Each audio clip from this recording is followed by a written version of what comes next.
Okay, so here we are again in the Defi Wind village, going around the brands, and this one is an interesting one. They're doing something different. I think I'm quite interested to know the technology here. So wow, we got a full stand. We have got the full stand. We'll ignore most of them. We're going to you, Mr. Peter Bijl, ex-Peterway racer. Yeah. Sail designer now. No, R&D. Sail designer is right here, actually. Well, this is the sail designer. Actually, if you want to talk to the man. Nick Huisman. Pleased to meet you. Where have you got your base knowledge for sail designing? For sail designing, I learned it from Chris Williams, the previous designer, who is a sail designer for yacht sails. Yeah, that's where I learned sail designing. Yeah. Well, we had a very good race the other day. I actually totally took him out at the first jibe mark. Cue the clip.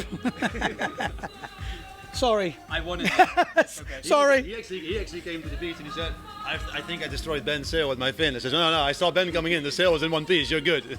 It was definitely close. You beat me in the end. Did you beat me? Of course. We'll have a look at the results. Oh no, it's a practice race. We'll never know. All right, we're going to look around your sails, but we're going to talk to Pete. Yep. Maybe we'll pick your brains as well. Yeah. But you're obviously doing testing.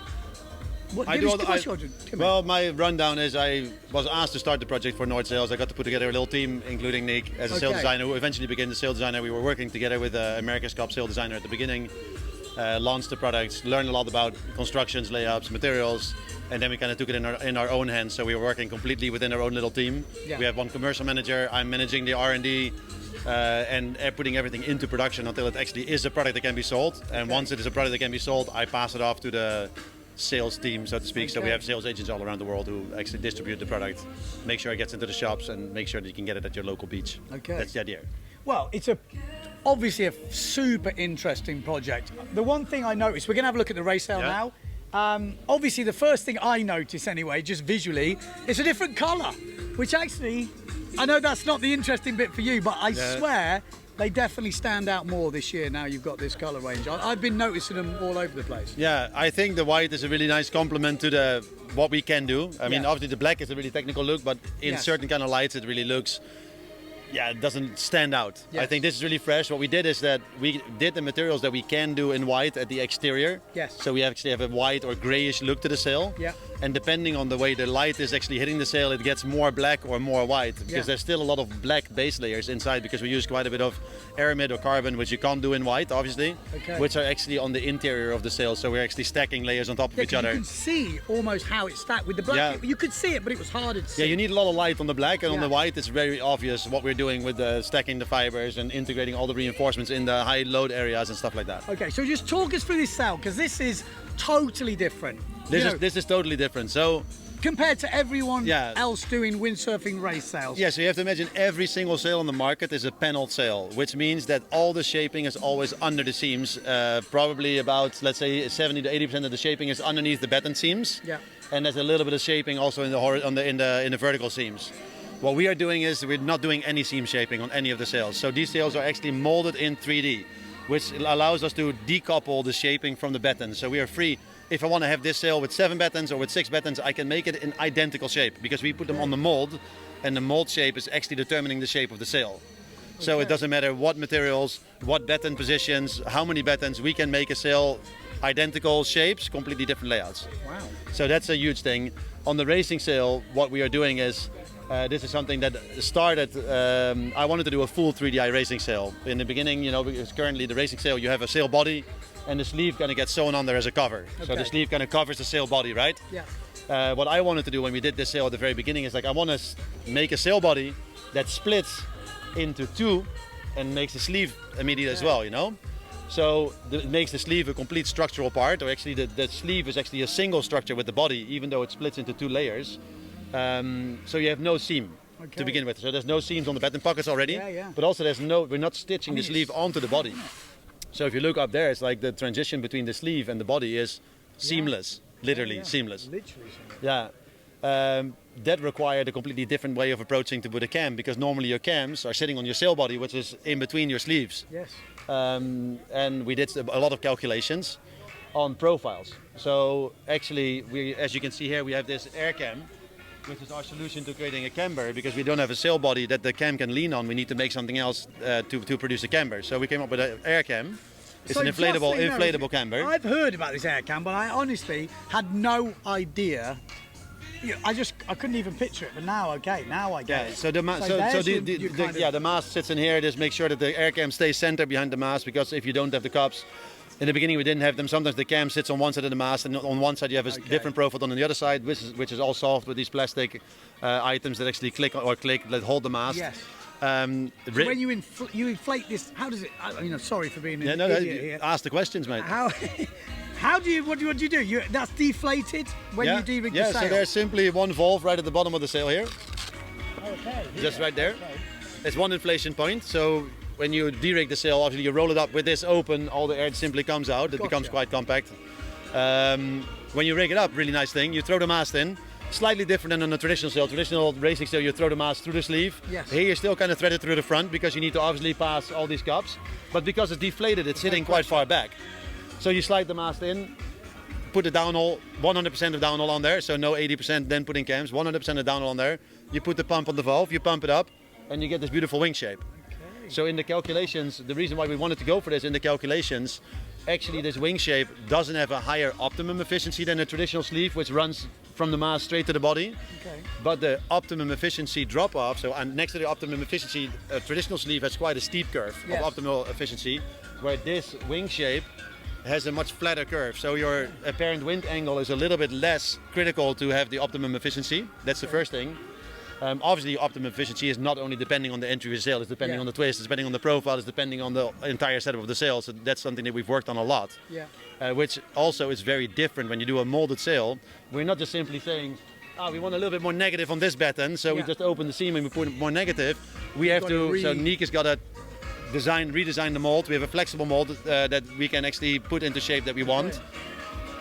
And then you need to start getting the negatives, getting the profiles in the right place. So that took a lot of time to actually really understand what kind of mold shape creates what kind of flying shape, because you have a mold shape might look with a lot of negative here and actually completely comes back, but once you rig it up, the sail actually has a perfect twist. So it's really hard to visually see the mold and also understand what kind of sail actually comes off of that mold. So effectively, like if you use a normal race sail, what is the difference? Is there a difference in feeling? There's a difference in usability, so the rigging is a little bit easier, there's less chance of breaking battens because you're not putting cams on and forcing battens into really radical curves. Rotation point is actually on these plastic parts, so the rotation is super gentle. After the jibe you pick up power instantly, there's no like hard rotation or anything like that, so as far as that goes it's super user friendly. We're also noticing that there's a really good stability coming out of the sail, so when you're sailing in or out of a gust, the sail is not loading up quite the same as a normal sail. The feeling is slightly different. You need to get used to it a little bit. The sail seems to be a little bit less settled because it's not so locked into one position.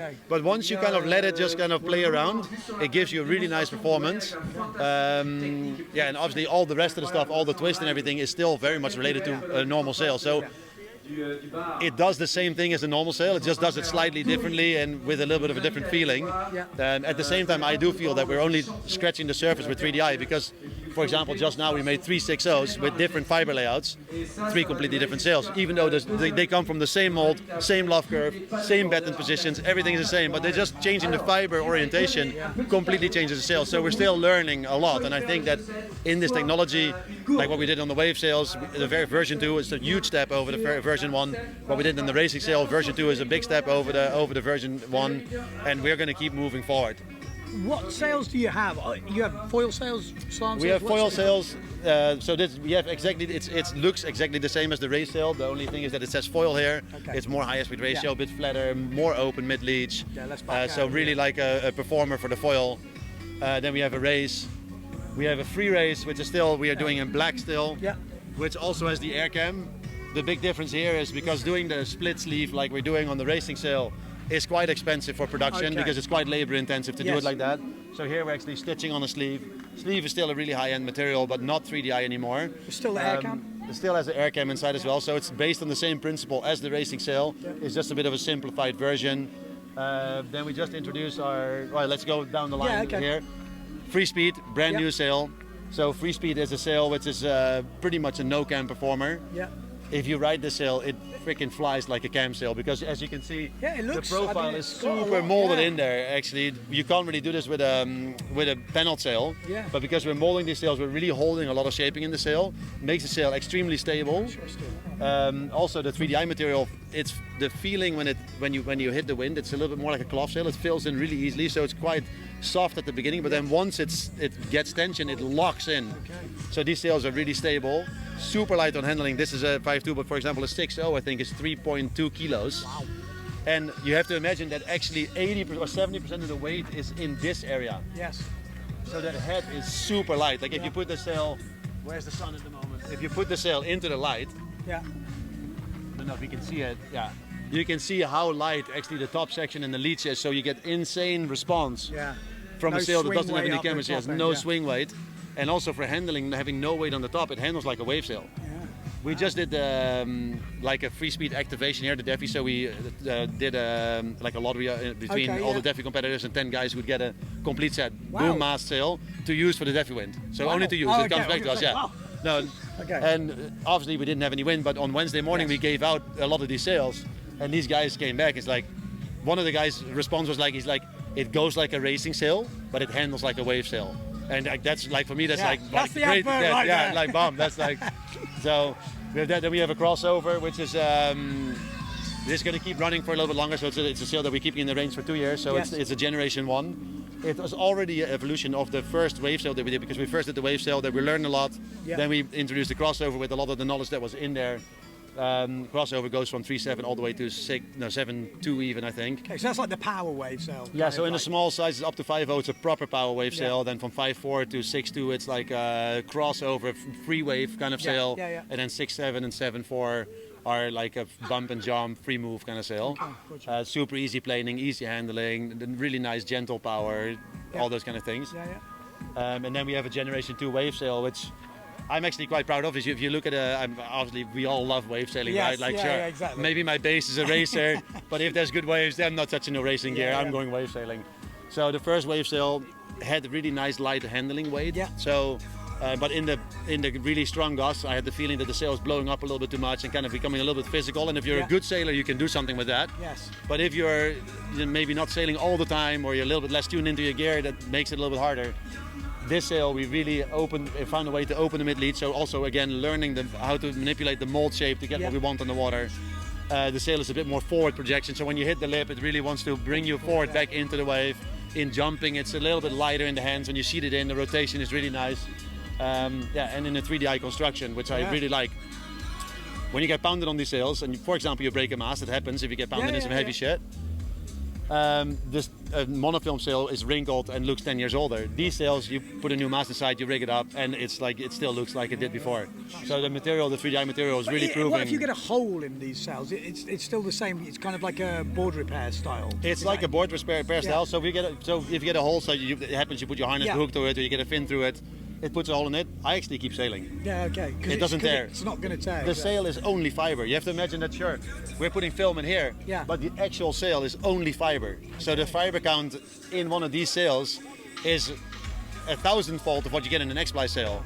So you poke a hole in it. Let's say, for example, if I'd stab the sail with a screwdriver and I'd grab the screwdriver, I couldn't simply tear it out of the sail. You wouldn't be able to do that. Then when you do get a hole in it, you get, we do these repair patches, you can buy them online, and you get a patch and you can simply patch it like a bicycle tire, or like you do a board repair. So you can order the glue online, any yacht website, shop has this glue. With all of them. That's the same with all of them, yeah. And you've got some pretty high profile wave guys. On the wave riding side we have Antoine Martin, and we now also signed Miguel. Miguel Chapuis just signed, which is, that's pretty good, man. I think that's a good signing. He is really, and I think that he's got extra motivation now. I feel like he's gone next level. Not only that, also obviously getting new guys on the team, you're always kind of feeling them out. How can I use them for R&D? What kind of information can I get out of him? The guy gives me detailed feedback. He's on it. He's sailing all the time. He's even helping us with our social media. We're going to start helping us with social media. Cool. So he's a lot more involved than just being a rider. That's good. And for us, that's really key. If we get a rider on board, he needs to fit the brand. And I think this guy, the communication I've had with him has been really smooth and really something I think he's going to do some good things. I really do. He's sailing good at the moment. Yeah. Racing side, PWA guys. Yeah. What's the We plan? had one guy signed up kind of last year, and then in the last moment that fell through, and then we didn't want to force trying to get another rider at the last moment. And like I said, it kind of needs to. Can we say names? I don't like. I like to keep it professional. So Okay, I won't say anything. I won't say anything. No, I was just asking. Yeah. Okay. But actually, just being here, obviously a lot of pro riders are here. I've talked to a lot of guys. Actually, a lot of guys are quite interested in what we're doing because we're doing something different. Yes. We're the only ones who can do this. Yeah. And we're showing to actually start living up to the potential that we may have in this product by everything that we're learning. So I'm really hoping that next year we have a really kick-ass rider on board and we'll be challenging for the world title. Yeah, that's the be idea. Cool, man. It's good. It's good. I mean, it's so good to see all the stuff that you guys are doing. You know, pushing that yacht inside, bringing it into windsurfing. Again, it takes a bit of time to get it, but you can already see. Yeah, because you have to imagine that for North Sails, this is pretty much a key hanger. Yeah. It's producing a key hanger. Like the size. I go to the factory at North Sails. They have molds that are 50 meters tall. You know, like it's like, and here we are with our tiny little toy sails. You know, little handkerchiefs. Like, exactly. No, but the cool thing was when they asked me to do this project, I said, okay, I'm willing to do it, but I don't want to make any panel sails. Yeah. There's already so many panel sails out there. There's nothing wrong with them. They make it's a kick-ass way of making sails. Yeah. But I really wanted to do something different. I was like, okay, the only way you're going to get me involved is if we do 3DI, we bring it from the boat stuff, and we put it into windsurfing, and we make an evolution in windsurfing. And that you can see throughout the entire range. So it's not only our sails, but if you look at our mast, if you look at our booms, everything is designed from the ground up because we didn't have a parts bin. Yeah. There was no one that gave us. North Sails is so big. Yeah. You know, like they've got that name. They want to do something different. Yeah, and we got the connections in the mast business. We're using a mast manufacturer which is actually spinning masts. So we're not hand laying any fibers around the mandrel. It's actually all computer controlled. I'll be honest, I don't even know how masts are made. So. No, you want to have a rundown? No, you want me to get? Well, why not? I think people out there, we are nerdy windsurfers. Come on. Okay, so for the nerdy windsurfers out there. Yeah. A normal mast. So imagine, let's pull this one out. Imagine this is your tooling. Yeah. So now I'm going to plot a bunch of carbon fiber, and I'm going to stick it onto this tooling, and then I'm going to, with a hydraulic press, I'm rolling it down. Then I put the next one on, I'm rolling it down. If I want to have a softer section starting here, I stop my layer here. If I want to have a reinforcement here, I start some layers here. Okay. So the wall thickness layers is just layering material together. And if you want to have a softer section in the mast, you're stopping a layer here, but it means the mast is going to bend more in this section, but actually you are reducing the wall thickness. Yeah. So you're creating a weak spot. So then you need to start adding glass in the mast and other things to actually compensate for the weakness in the mast. And what we are doing with this mast, they're made from a single toe of carbon fiber, and we're towing it around the mandrel on the CNC machine. So you have to imagine that, or a computer-controlled fiber laying machine, whatever you want to call it. So you have to imagine that the tooling is spinning, and there's a tow head which is moving from left to right around this mandrel. And by the speed of spinning or the speed of the tow head, we can change the angle of the fiber. And if you change the angle of the fiber, you're reducing the modulus and making the fiber carry less tension, make a softer part of the mast. But actually, if you increase the angle, you actually increase the wall thickness in the part where the mast is softer. So where the mast is bending the most, the mast actually is also stronger. That's pretty mad, actually. I never even thought of it, I'll be honest. And what it does is that actually like we are doing lots of testing on masts as well. Yeah. Every mast that I get, I don't need to say, this one I need to put to the side. Okay. There isn't any bad ones. They are. Okay. I think there's a maximum of 5% in material tolerances. Okay. And then the computer controlled fiber laying, there may be like a tiny tolerance. Normally this should be actually identical in everything. Yeah. So our margin is super tight on these masts. So every mast that I get, even if I take a brand new one from the shelf, I put it in the sail, I do not feel the difference. That's cool. So for testing, that's really nice, but also for your customers, you're actually guaranteeing that they're getting what we designed. Yeah. So, and like you say, when you get a good mast, you know, this is the one we need, this is the best, you can recreate it. Yeah, we can recreate it, exactly. Then the other thing we're doing, so this is a 100% carbon mast. Our B-choice mast, right here, is also 100% carbon mast. Well, you can see the difference here. It's a really fine fiber, which takes a lot more time to produce because you need to pass a lot more passes. Yes. Well, a fine fiber will, let's say, the mesh looks like that. So the fiber straightness is really nice. Okay. So you get a better performing mast, but also it's a really expensive way of doing it because you need longer machine time. You need a more expensive fiber to do it. So what we did for our, let's say, our second choice mast, we used a much rougher fiber, which is actually cheaper. Okay. Cheaper per kilo as well. And you need to do less passes on the machine because the fiber is thicker. But then you have to imagine that you go from a mesh which is, let's say, like this, you go to a mesh which is like this, so your fiber straightness isn't quite optimal. Okay. So your performance reduces a little bit. Yeah. But still, it's 100% carbon mast. I would say even this mast is performing like most 100% carbon masts out there. This mast is the daddy of all daddies. Is this ching pricey? As price goes, no, this is actually, we are selling our masts for pretty much the same, like let's say industry standard. If you want to get a Severn Enigma or a Neil Pride, whatever they call it now, TPX, whatever, the price is not that different. Okay. We're really close in pricing on that. So that's really cool. We did the same thing on our booms. We didn't go to a boom manufacturer and just say, okay, we need those sizes and just get them off the shelf. We designed our own boom. So a 135 boom outline is perfectly suited for a 37, 42, 47. The 150 boom outline is different, so it's slightly wider in the front. The body's a little bit fuller, tail's a little bit wider. Perfectly suited for 47, 50, 54, 58 even. Then the 165, we actually use it for both small to medium foil sails, small slalom sails, but also for a larger that's the interesting crossover. boom that I'm having, not issues with, but I want to find that skinny kind of mid boom, which is strong. I don't know. It's a funny one, isn't it? Because you have the 165, the 135. Unfortunately, is not on stock, so that should be right here. Okay. There's one on the 37 over there. But the 165 already has a really nice slim body, but it moves to a thicker tube in the back to already make sure that you get the optimum stiffness. The body is already a little bit fuller further back, so your front end's a little bit further out, already a little bit more racy. Yeah. And then when you move to a 180, you get the full integrated outhaul system. Yeah, exactly. This is cool, isn't it? I do like. Yeah, the much integrated thicker, system. tubes in the back for increasing the stiffness and stuff like that. So the cool thing is the same as with our mast. These booms actually have a unique fiber layup. So every boom is engineered to do what it needs to do. So a racing boom, stiff, responsive, light. Where a wave boom, tough, still stiff as well. Yeah. And weight, sure, we want to make the lightest boom, but in wave sailing, the durability really is more important than having something that's ultimately light. Yeah. And when you go through a thinner grip, you can only go to a certain weight. So on the wave boom, we are one of the lightest on the market. There's a few booms who are on our same weight. On the racing booms, I think we are, if you compare it to the average boom weight, we're probably less than a kilo. Really? Wow. A kilo lighter. Even if you compare it to the lightest boom on the market, we still have like 400 or 500 grams on them as well. Wow. So these are incredibly light, but if you,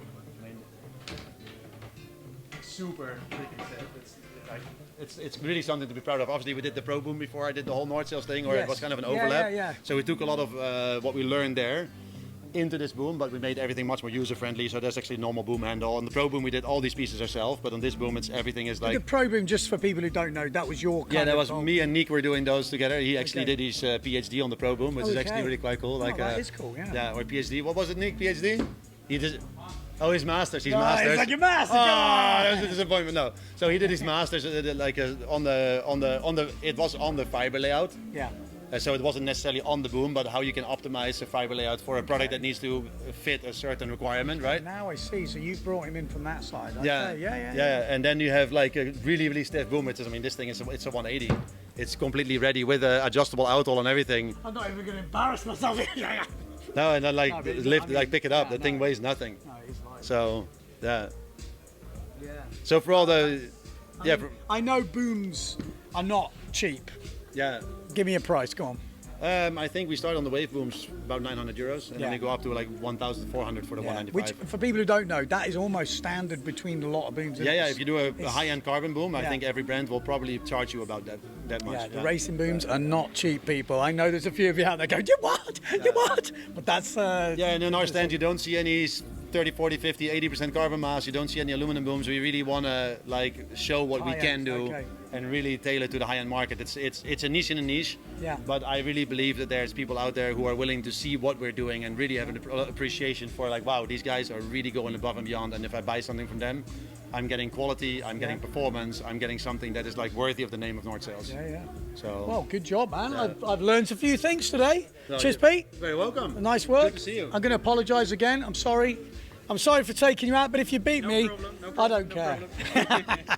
Good job, man. All right, we will carry on walking and talking. You want my number? That is a nice number. That is a very nice number. Although mine's 800. Yeah, I asked that one, but That's a good choice. Having a good time? Yep, good time, but no wind. No, so it's it's a the shame. Defi no wind. Did you come early? Yeah. So I had Everyone 3 comes days. early. 3 days good wind, and then That's the good thing with the Defi. If you make a week of it, you're pretty much guaranteed to sell. Yeah, you can sell always. Out of all the stands, what's your favourite stand? This one. This one. Is this the... Yeah. Have you used any of the stuff? Yep, the FreeSpeed. Ah, were you one of the guys that got to use it? No, I'm unfortunately one of the guys who bought one. Oh, okay. And then I found out. Okay, that's good. Yeah, it's good. Very good sale. Yeah. Nice work. Well, enjoy the rest of the Defi. Okay, man. We'll see you around. Thanks. Cheers, man. All right, where are we going next? In depth. That's what we like. In depth. Have you found all the videos from here at the Defi? We have dropped one every day, so you might have missed this one, or you could have missed this one. They're all on there. Stay tuned.